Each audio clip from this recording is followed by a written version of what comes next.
Hi everyone, welcome to this video on how to automate your recruiting admin using ChatGPT. So we all know the reason that recruiters get hired and the thing that they're really good at is talking to candidates. And so what we want to do is be able to free up our recruiters and our hiring managers to spend most of their time talking to candidates and not spending their time doing administration. And so there are many tools now that are really starting to integrate a lot of automation, a lot of generative AI with the rise of ChatGPT and other platforms.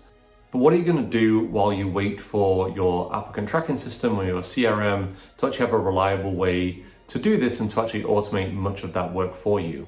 So in this video, we're going to walk through a very simple 3-step process. I'm going to provide all the prompts that you need so that within 10 minutes, you can actually go from having the job description to actually kicking off your search using the ChatGPT interface. If you haven't already seen the video on how to scope a role using ChatGPT and you want to understand how to actually write a really good job description and define exactly what you're looking for, check out the video that's going to be linked just here. Drop any comments in the notes below and then I'd be happy to follow up and go into more detail. So we all know that once the job description is built out, the first thing we want to do is then jump straight on LinkedIn and start sourcing people. But before we do start sourcing people, one of the things we really want to do is build out our interview process. And the reason that we want to do this early on is to make sure, firstly, that we're getting the right people in at the top of the recruiting funnel, then that we're assessing them correctly. And finally, when we get to the bottom of the funnel, we actually want to know that we're going to make a good hire and give the hiring manager the confidence that what they've seen are the best quality candidates. So the way that we're going to work through this in this video is in 3 stages. The first stage is we're going to build the scorecards. Next, we're going to create the interview process. And finally, we're going to design the interview kit. So we're going to do all of this using the free version of ChatGPT. So the first step in the process that I'm going to walk through is actually how to use ChatGPT to create the candidate scorecard. This is really important because you actually want to know how to score candidates going through the process so that you don't waste any time with screening or interviews. And by the time you get candidates come to the final round, you want to know exactly where their strengths and potential weaknesses lie so that you can actually assess in more detail and be confident you're making a really good hire. So what we're going to do here is we're going to use ChatGPT to analyze our job description and create a comprehensive list of all the different characteristics that we believe are important for this role. The 4 areas that we want ChatGPT to analyze are personality traits, company traits or how they align with the values, what skills that candidate has, and what qualifications they have. And so end to end, what we're going to do here is we're going to give ChatGPT a job description and then have it analyze that job description and output the candidate scorecard based on its recommendations. It's important to point out that this is not going to be the final version of this scorecard, but it's really a starting point and designed to get you about 80% of the way there so that you can finish off and actually accelerate that process to get started. So we've got our scorecard. Now we've got to figure out how we're actually going to assess candidates as they move through the funnel. What are the different interviews that we're going to conduct at different stages of the process? And so the way that we like to think about this, we can start at the top of the funnel and gradually work down to getting candidates into the final rounds. It's important to do qualification questions up front because then we can very quickly disqualify people that are just not going to be successful throughout the process. It saves their time, it saves the hiring manager's time, and it saves our time as recruiters. And that creates a better experience for everyone and actually improves the overall workflow.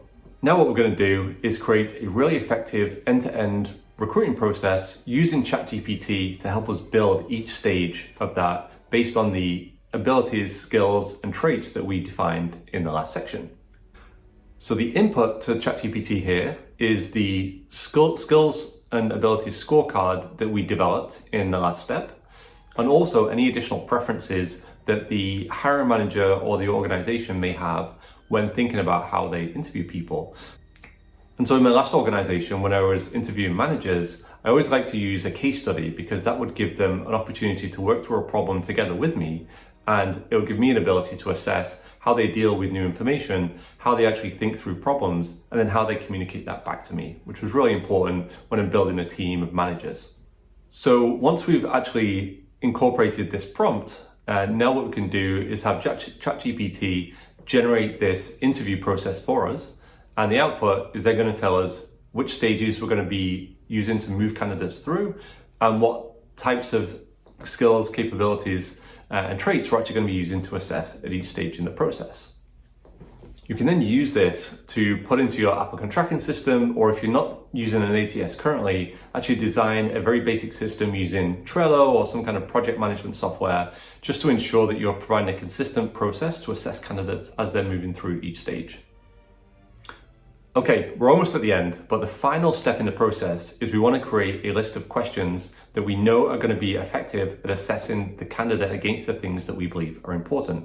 Now, there's many different types of questions that we could potentially use here. I mentioned case studies as part of the last step. One of the most important things to include in the last stage is behavioral-based questions. Now, these are related to the competencies that you've defined earlier in the process, and it gives the candidate an opportunity to talk through how they dealt with problems in the past. And it gives you an ability to assess how candidates will perform against those competencies in the future. So if there's certain things that you believe are really important, like a bias to action, for instance, and you ask a question related to how did you deal with an emerging problem in the past, and they give an answer that shows that they actually spent several weeks trying to analyze how to deal with the problem, they're probably not going to be a good fit for your company.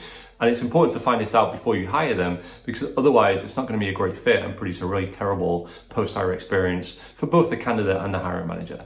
So we're going to take everything that we've done so far. We're going to take the scorecard, we're going to take the interview kit, and now we're going to generate the list of all the questions that we're going to use at each stage in the process. Again, this is about an 80% solution. So we're going to get some ideas from this process, and we're going to generate these custom list of questions. But we probably want to start creating a database of all questions that we're going to use in the future. And after each hiring cycle, we probably want to go back and look at the questions and see if they actually were effective at assessing the things that we believe are important. If you do this periodically, what you'll wind up with is a database of interview questions that you know are effective and will allow you to produce a repeatable interview process that minimizes the amount of unconscious bias, which is going to help you to make more effective decisions and ultimately lead to stronger teams overall. So that's it for this video. I hope you liked the example that I chose and you got something out of it. Feel free to copy and paste any of the prompts. They're available to anyone. You can update them as you wish. Try them out for different roles and different scenarios, different companies. Let me know what works. Let me know what doesn't work. I'd be very curious to know for any future videos. If you really like this video, you can find more from the channel. Just check out the latest content, which is going to be posted up here. I'd also appreciate it if you did get something out of this video. Leave a comment below, hit the like button, and if you want to hear more content like this over time, just hit the subscribe button. That's going to allow me to continue sending this out, and you'll get notified as soon as I release something new.